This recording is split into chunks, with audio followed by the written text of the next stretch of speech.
Yes, I know, because everyone on Facebook, every agent, every lender has been making a post about it. No. Cassie, how many times have you moved in your life? I had purchased 7 homes. 7 homes in 11 years. That's insane. Did you ever think about during that time what your interest rate would be, and did that ever change your mind about buying a home? No. I would say it always has been what was good for us at the time. The interest rates dropped to a 3-year low in the beginning of January. That shouldn't be the driving factor and now is the time to buy just because the interest rate's low. Why did the interest rate conversation become so prevalent? The pandemic, Right. It really wasn't at the forefront. It was more about what your monthly payment was going to be, what your pre-approval was, all that. Post-pandemic, we're still living in this, I'm going to wait till we have a 2.5%, 3% interest rate. The only way we're getting down to that interest rate is if we are in a state of major crisis. We don't want that. Do you guys want to experience another global pandemic? I absolutely do not. A lot of people are locked into like a 2.5, 2.75, and they're like, well, I'm never going to move because of that. You know, some people say, how's the market? Well, a bad market, a good, what does it mean? Right. A bad market is depending on if you're buying or selling, and most people are going to do both, so it really doesn't matter what the market is like. I'm sure you guys get that question a lot. How's the market? How's the market? I mean, what kind of answer are people looking for? That's a good question. Right. What kind of answer are you guys looking for? Another year went by, we're up another 4.5% for this upcoming year. I feel that when I talk to a lot of people, I would love a bigger house, I'd love a bigger yard, but my interest rate is this. They're not factoring in is the equity that they have now in their home, the equity that they have grown in the past couple years. From that to now, you're getting a little bit more of a payment, but when really the amount of equity you'd be able to put down towards something else is not often factored, I feel.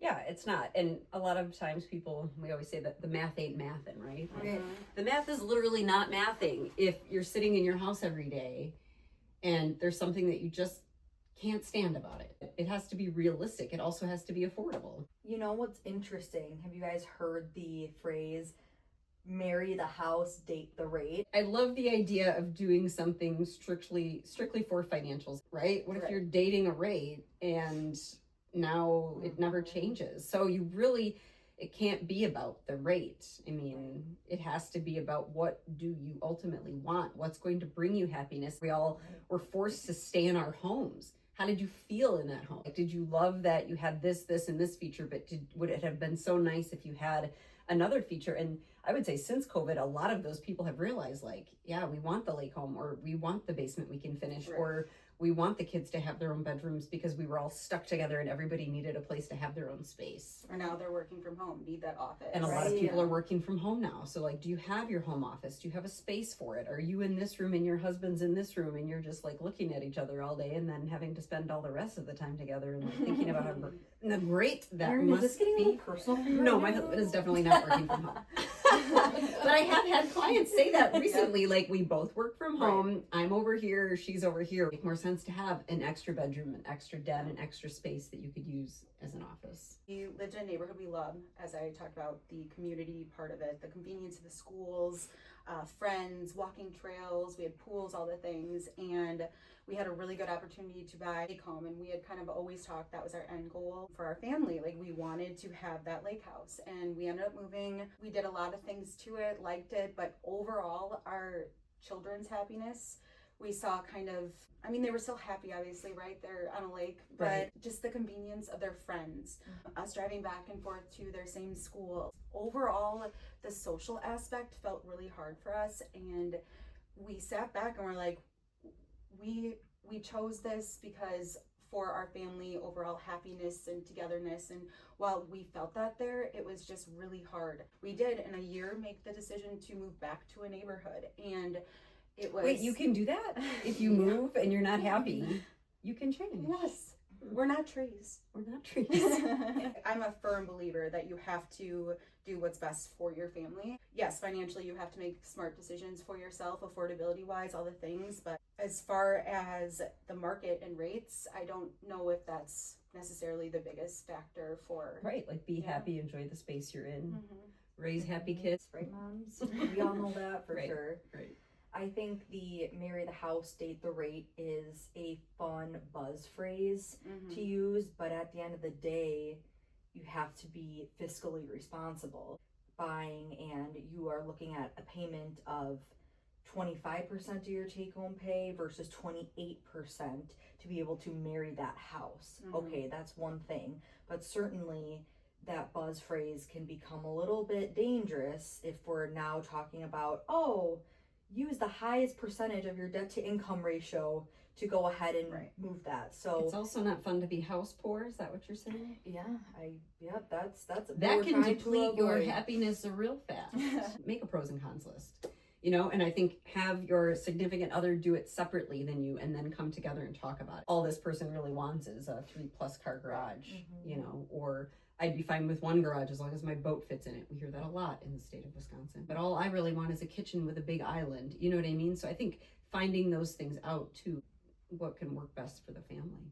We're always looking for a good way to be able to trigger our audience maybe to be interested in the home buying process. We sell real estate. That's what we do. The thing is you have to really look at the math. Like you guys know, I'm a numbers girl, right? So when we talk about the math ain't mathin', for some people, where we are right now, with where rates are and inventory, it will work for families and it's worth it. Maybe they have a lot of equity in their home, so what they're trying to buy next, it actually their monthly payment's going to be roughly the same or maybe a little bit more, but they're still comfortable and they're getting so much more. When you really look at some of these numbers, I mean, every situation is so different too with each family, right? Like what they're pre-approved for, what type of loan they're using, all that good stuff. Are they paying PMI? We could really get into the weeds here, but what people need to know is how to really do that math when they're making this decision, because if that's what your biggest driver is, a matter of, you know, a couple $100s a month, well, I'm not going to move right now because the same payment, or it's going to cost me more and I'm going to get less. Or I mean, if I bought that house 3 years ago, oh my gosh, I would have paid this much, but now if I buy it today, I'm gonna wait for the interest rate to drop.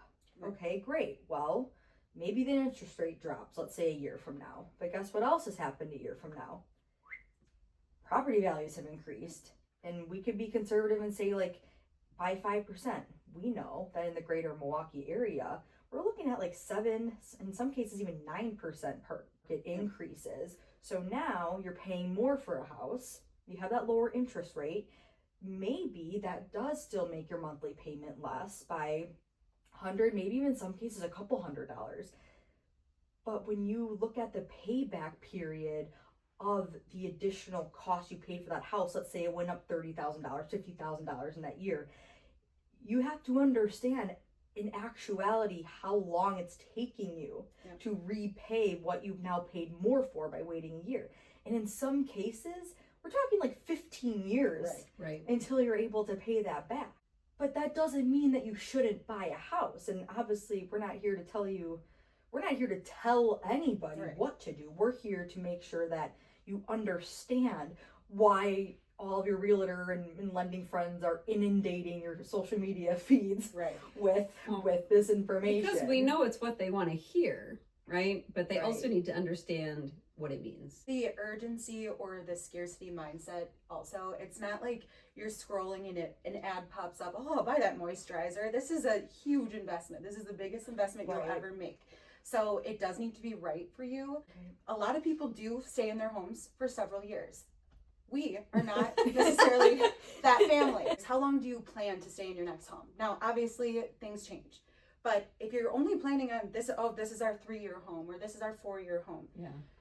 Those rates aren't going to matter on your overall 30-year mortgage or monthly payment. Well, and a lot of people tell me like, oh, this is going to be our forever home. And I'm like, no. I've said that a few times. I'm like, no, I have. Perfect example. The point is you just never know, you know, so it's good to have an idea, but always think about the future and where are you going to be most happy.